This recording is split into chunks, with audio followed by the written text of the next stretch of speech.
लेकिन वो जानते नहीं हैं हमारे प्रत्याशी का नाम भी ढंग से नहीं पढ़ा उन्होंने। अगर वो नाम भी ढंग से पढ़ लेते तो ऐसा भाषण दे करके नहीं जाते। उनका नाम है तेज और पीछे लगा है प्रताप।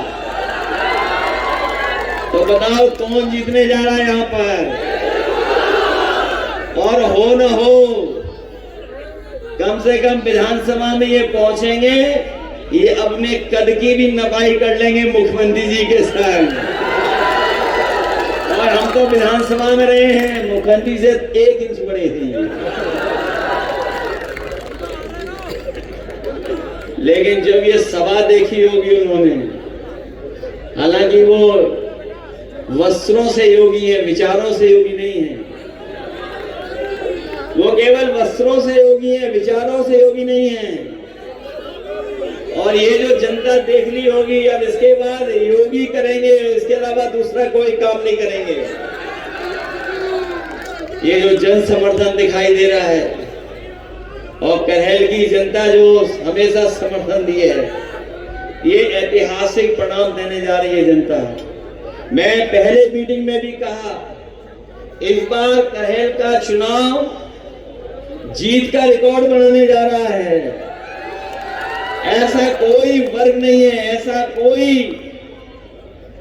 समाज के लोग नहीं बचे जो आज समर्थन न दे रहे हैं। हर वर्ग के लोग समर्थन दे रहे हैं और पहले भी बहुत अच्छे वोटों से जिताया था। इस बार हमें पूरा भरोसा है, सबसे अच्छे वोटों से तेज प्रताप यादव को जिता करके भेजेंगे। बीजेपी के लोग अपने उद्योगपति मित्र से बाहर से चीजें मंगाएंगे। जब पैदावार कम हो जाएगी तो ये चीजें बाहर से मंगाई जाएंगी, उन्हीं के मित्रों को मुनाफा होगा।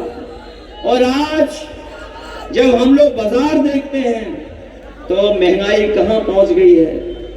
जहां हम लोग त्योहार में खुशियां मनाते हैं, हमारी महंगाई ने हमारे त्योहारों को भी बर्बाद कर दिया। जहां खुशी मनानी थी वहां दुखी होना पड़ रहा है। जिस तरीके से त्योहार हम लोग मनाते थे, आज महंगाई के कारण हम लोग त्योहार भी नहीं मना पा रहे। और न केवल महंगाई बल्कि हमारे नौजवानों की नौकरी और रोजगार भी छीन लिए।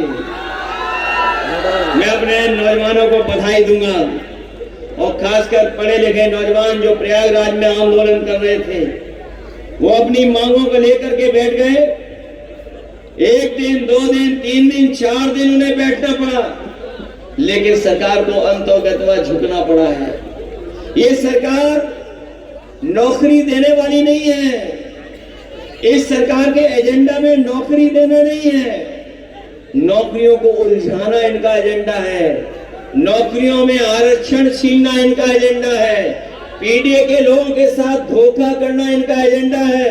और उसी का परिणाम यह है कि कोई भी सरकारी नौकरी निकली, उसका सबसे पहले पेपर लीक करा दिया। और अगर परीक्षा हुई भी, परीक्षा पास भी कर गए, तो कोर्ट में जाकर के इन्होंने रिजल्ट को उलझा दिया। अभी भी नौजवानों को नौकरी नहीं मिल पा रही। आज माहौल ऐसा हो गया है कि अब पीडीए की जगह वो डीएपी भी नहीं पढ़ पा रहे हैं, डीएपी को भी पीडीए पढ़ रहे हैं। जहां पीडीए को कुछ नहीं दिया, वही हमारा किसान जानता होगा, रातों रात खड़ा होना पड़ रहा है, लाइन में लगना पड़ रहा है। जब उसे खाद और डीएपी की जरूरत है तो उसे डीएपी नहीं मिल रही है।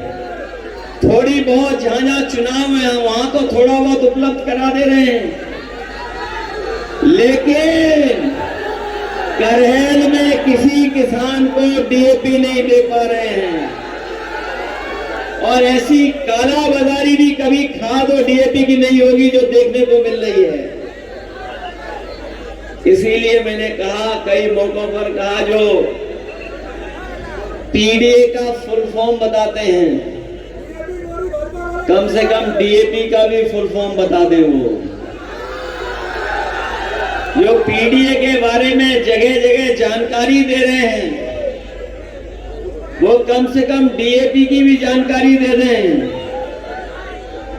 पहले तो ये लोग बीजेपी के लोग केवल बोरी में चोरी कर रहे थे, अब पूरी की पूरी बोरी चोरी हो रही है, बोरी मिली नहीं किसी को। और जब हमारे किसान को सबसे ज्यादा जरूरत है खाद की, डीएपी की, उस समय ये सरकार उपलब्ध नहीं करा रही है। और ये सोची समझी रणनीति है उनकी भारतीय जनता पार्टी की, क्योंकि जिस तरीके से ये जो साइंस है, हमारा किसान पढ़ा लिखा हो ना हो, लेकिन वो समय और मौसम के हिसाब से अपनी फसल को तैयार करता है। इन्हें सब कुछ पता था कि अभी किसान को सबसे ज्यादा खाद और डीएपी की जरूरत पड़ेगी। उसी समय डीएपी और खाद उपलब्ध नहीं है पूरे उत्तर प्रदेश में। ये जानबूझ के कर रहे हैं, और जानबूझ के इसलिए कर रहे हैं जिससे कि हमारी पैदावार अच्छी ना हो, और जब पैदावार अच्छी नहीं होगी तो ये भारतीय जनता पार्टी अपने उद्योग, जो बड़े बड़े कारोबारी हैं, उद्योगपति जो मित्र हैं, उनसे बाहर से मंगा करके अनाज हमारे पूरे बाजार से मुनाफा कमाना चाहते हैं।